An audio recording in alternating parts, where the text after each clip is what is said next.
Hey guys, so today I've got a different type of video. I put up last week on my Instagram if you guys had any questions, and I wanted to do a Q&A video for you guys. And you guys gave me tons of questions, so I don't want to waste a lot of time with an intro.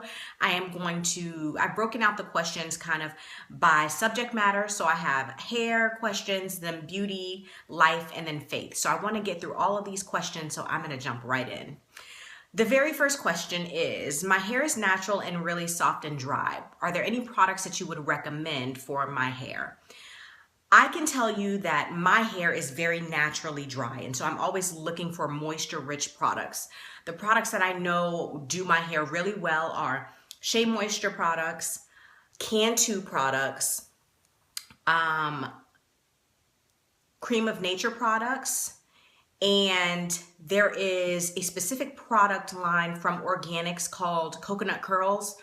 Oh my gosh, that stuff is really, really good. So I always look for moisture-rich products to try on my hair. And I like to try out a lot of different products. And so I'm always trying new things. But those are the ones that I notice that no matter how often I go back to, they always give my hair a lot of moisture. So you might want to try one of those brands.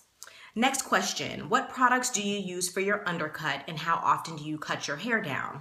So I don't use any different products than what I use on my hair. So whatever I'm using on my hair for the day, I use that same product on my undercut. And I do have a video of products that I keep in rotation as I'm styling my stretched hair. So I'll be sure to put a link to that video in the description box. As far as cutting my hair, usually my husband will trim me up every 2.5 to 3 weeks is about the norm for me. Next, do you do your braid out wet or dry? I typically do braid outs wet. They're not really great for definition, but if I'm looking for some really nice big hair, I like for it to be full of moisture. And so I like to do them wet. Next, me and my daughter are natural. Do you have any ideas for some cute kid styles? I don't. Yeah, I have 2 boys, and so I never really have had the opportunity to really dive into styling for kids' hairs, but I know that there are some really great pages on Instagram where you can get some good ideas. So I'll try to put links to those below. I would really try to keep encouraging her in her journey and just tell her how beautiful her hair is, and continually give, words of affirmation that just really make her feel good about herself. That helps anybody. So in addition to looking for new styles for her to try out, I would definitely continue with words of affirmation and just building her up and making her feel good about her natural hair. What products would you recommend for transitioning? If you're transitioning, I would say to treat your hair like you would when it's natural, because you want to make sure to take care of your natural hair that is growing in. The relaxed hair, you don't really, it's going to grow completely out. So I would more so focus on products that are more suited for natural hair. There are some products that are claimed to be good for transitioning. I personally used products that were meant for natural hair when I was transitioning before I big chopped, because I ultimately big chopped. So that would be my recommendation, is to stick with products that are suitable for natural hair. What are your wash and conditioning routines? So I wash my hair once a week, typically on Sundays, and I use a different product every week. I do have some products that I like to use kind of in rotation, but I'm always trying new products. You guys know that I have a Curl Box subscription, and so that really gives me the opportunity to try out new products, and so I'm always trying something new. But it essentially consists of depending on if I'm trying out new products, possibly a shampoo. I am not crazy about shampoo, so if I don't have anything new to try out, I generally will co-wash my hair. But if I'm trying out new products, then I will shampoo, condition, do a leave-in, and then moisturize, and then set my hair if I'm setting my hair, or put it up in a bun, a twisted bun if I'm trying to stretch it. And that's about it. Nothing super exciting about my wash routine. What drove you to go natural?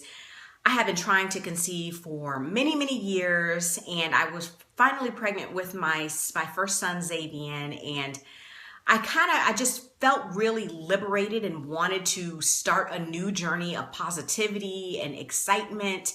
And I just decided that that journey would be for my hair. And so that was what kind of prompted me to start transitioning and then ultimately big chop.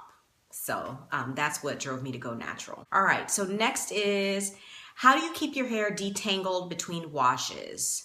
I've been doing more twists and updos, and I stick with the same one all week so I don't have to worry about it tangling. Keeping my hair stretched is a huge help with that. Obviously, you're gonna get more tangles if you deal with curly hair, if you deal with your hair mainly when it's curly. You guys know that I love stretch styles. That's where I do all of my different updos and things. And so when my hair is stretched, when your hair is stretched, it's less likely to be tangly. And so keeping my hair stretched throughout the week and then at night pulling it up into a twisted bun helps me to keep my hair in great condition for the next day when I want to style it, so I don't, get a lot of tangles or have to worry about that. So you might just want to focus on keeping it maintained at night. If you're tired of doing the same style all the time and you want to mix it up but not have to deal with the tangles, try just keeping it, managing it better at night and see if that helps you out. Hair type, confidence, products that I use most for my undercut. So my hair type, I don't really follow the typing system, you guys. I honestly don't know what my hair type is. My curls are not really tight, but in some places they are tighter than others, so I know I have a mixture, but I don't do the typing system. Confidence, oh my goodness, my hair is such a great way for me to help build my confidence, you guys. And I push myself and I challenge myself all the time in this area, which is why I'm always doing new styles, and I force myself to go with it. And when I do that, I go with a style that I'm not really sure if I like or not. It helps me to build my confidence. So that's why I'm always challenging you guys and encouraging you guys to try new things and get creative with your styles, because it really does help build your confidence up. Okay, next question. When you first did your undercut, was all of your hair one length? For the most part, yes, it was. It was pretty much, I had been growing it. I hadn't cut it at all, so it was pretty much all one length. If it's not, I don't necessarily think that that's an issue. Like if my hair was more layered, I still would have done it regardless. So I wouldn't let that hold you back if you want an undercut, but your hair is not all the same length. Yeah, I wouldn't be too overly concerned with that. Next, I'm thinking of getting an undercut, but my husband doesn't agree. How do I deal with any disagreements, difference of opinion within my marriage? Would you go against something your husband was dead against, even if you have a mad passion for it? This is an awesome question. I am so glad someone asked this question. I think it's great that you're wanting to step outside of the box and do something different. However, if your husband does not like the idea of you getting an undercut, I would never go, me personally speaking, I would never go completely against something that my husband does not like. I always run my ideas by him because he is my husband and he ultimately has to look at me. And if I'm doing something to myself that he doesn't like, then that's not cool. I definitely wouldn't recommend going against something that your husband does not like. What you can do is tell him, if you're trying to do something different, just tell him, look, hey, I'm trying to try some new things. I want you to be happy with them too. What do you like? Would you be okay with this? What do you think about this? Keep running those ideas by him and just let him know that whatever it is you're trying to accomplish within yourself, if it's just trying to try something different or step outside of the box, just let him know what you're ultimately trying to do. And then I think he may loosen up or become more, feel better about the ideas that you present him with, okay? So don't give up on the idea. He may just need to warm into it. Show him, you know, some styles that you really like. See what he thinks about it. Keep him involved. That is one thing that I do all the time with my husband, is I keep him very, very involved in my hair journey. He did my undercut originally. He keeps my hair cut when I wanted to dye my hair. I asked him first. My husband does not like blonde hair. He was very adamant, please don't dye your hair blonde. So when I wanted to do my undercut, I asked him, I said, hey, I think I want to do a honey blonde on my undercut. Are you okay with that? And he was like, yeah, I think I'm okay with that. So just, you know, the fact that you consider him before you make a decision says a whole lot. Okay, so you might need to work on him a little bit, keep him involved, keep asking him questions, but I would not recommend going against something that your husband does not want you to do. Okay, next, makeup. Okay, so someone just said makeup, and I know who this is, and I am weighing kind of, you know, what you guys want. You know, I get a lot of questions about makeup, but I haven't gotten enough yet to the point where I feel like I should do any videos on makeup. I may start bringing beauty products more into my social network. So you might see more makeup stuff in my feed, or me kind of tagging, you know, telling you what products I'm using or what brands I'm using. I might start there, and then depending on the demand, I might move into makeup. We'll just see. But I'm no MU, you guys, I'm like figuring out as I go along. So that's why I'm being very careful about this makeup thing. Next makeup question. What are your thoughts and ideas about women and beauty? You obviously take pride in your looks and carry yourself like a lady. I had children, marriage, divorce, work, etc., and I let myself go years ago, but was comfortable in my skin. So my thoughts on women and beauty: I think all women are beautiful, but it does not matter what I think. It is all about your personal perception of yourself.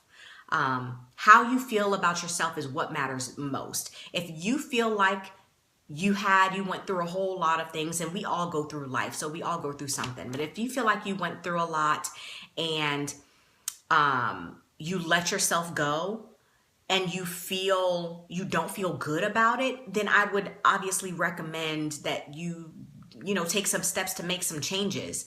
But if you feel comfortable in your skin, then you're comfortable in your skin. It all matters, depends on how you feel about yourself. Okay, so really, really evaluate how you feel. Typically, a woman feels beautiful when she puts some effort into herself.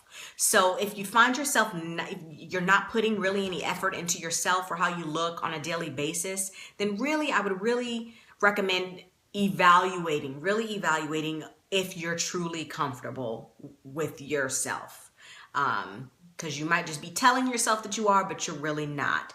But yeah, all about perception. If you're good with you, then you're good with you. That's it for beauty. Next, life. What is your main motivation in life? Other than hair, what do you enjoy doing? So my main motivation in life is honestly my faith. And you guys, at the end of the day, I want to make sure that I make God proud. I want him to feel like I am using my gifts and my talents in a way that benefits the kingdom. I want to let everybody know how amazing the love of Jesus Christ is. That is my motivation. Other than hair, what do I enjoy doing? Obviously, I enjoy spending time with my family. I love spending time with my family. I love them so much. I enjoy encouraging. Gosh, everything I enjoy is wrapped around encouraging, inspiring. I used to write poetry, like hardcore poetry. I have a book of poetry that I wrote several years ago. And so poetry and writing in general, I would say, is another one of my passions. I would recommend, if you guys have not checked out curlychristians.com, go there. I am the editor-in-chief of that site, and I'm on a bit of a hiatus with it just because I've been putting a lot of effort into TJ Loves Being Natural, that brand. But I do a lot of writing So you can go check out curlychristians.com for a lot of inspirational write-ups and just some really good content. Next, best advice for a single woman who one day hopes to get married and have kids. Focus on Jesus Christ. I am so not trying to be funny, but seriously, if you're waiting for a man to come into your life, focus on yourself. Focus on building that relationship with Christ so that you are in a good place with him, because I can tell you this for sure. You are going to need Jesus when you have a man. You think you need him now when you're single. When you have a man, you really going to need Jesus. And when you have kids, oh Lord, have mercy. You are going to need to know Jesus. So I would definitely recommend building that relationship with Christ and just getting more into your word so that you are prepared when that man comes into your life, and he will come into your life. When he comes into your life, you're prepared and you're prayed up and you have that foundation with Christ to make it through the ups and downs that you're going to go through, because you will go through ups and downs. And last question is a faith-based question. How did you find your faith and strength in God? Advice for someone seeking a better way of sustaining a relationship with Christ. So I grew up in the church. So I knew about God. I knew about Christ, my whole life. I didn't start building a relationship with him until I was in high school, my later years of high school, and my sister had started having some medical problems, and it was affecting me big time, and I needed something and someone, and he is who I turned to. And so I really started to build a relationship with him at that point. It stayed there. Obviously, I, like anybody else, would fall off, come back, fall off, come back. But once you know him, you know the feeling, you know what it's like to have that companionship, and you want it back. Even though sometimes the flesh will take over and you want to go do what you want to do, at the end of the day, your spirit, your insides, they want to have Holy Spirit reside, in a big way. And so I would just recommend staying in tune with the word. Obviously, that is huge. That is the representation of Christ, is what's in that book. So, stay in your word, even if you're not in it like all the time. A little bit goes a long way. And so stay in your word, surround yourself with positive people who know Christ, that are going to encourage your relationship with him and encourage you to continue in that direction. But it's a life thing. Talk to him. You may feel like you're talking to yourself, but I promise you, if you talk to him, he will talk back to you. He will communicate with you. So just try it. If you haven't tried it, I definitely recommend talking to the Lord. He listens and he likes to communicate. So, those are just a couple of tidbits, but that is it, you guys. This is a long video. I'm going to try to edit it as best as I can just to get my key points in there, but I really enjoyed getting your questions and doing this video. And this is a big reason why I'm doing what I'm doing. This whole hair thing, I love it. I'm passionate about it. But at the end of the day, it's about encouraging you guys and inspiring you guys and just helping you guys however I can. And so I hope that you have enjoyed this video. If you did, please be sure to give it a thumbs up, and don't forget to subscribe to my channel, you guys, and I will see you guys next time. Let me know if you enjoyed this video in the comments, if you want me to do more videos like this, or if you have a recommendation or some topic that you want me to cover. Please let me know. Okay, I will talk to you guys later. Bye bye.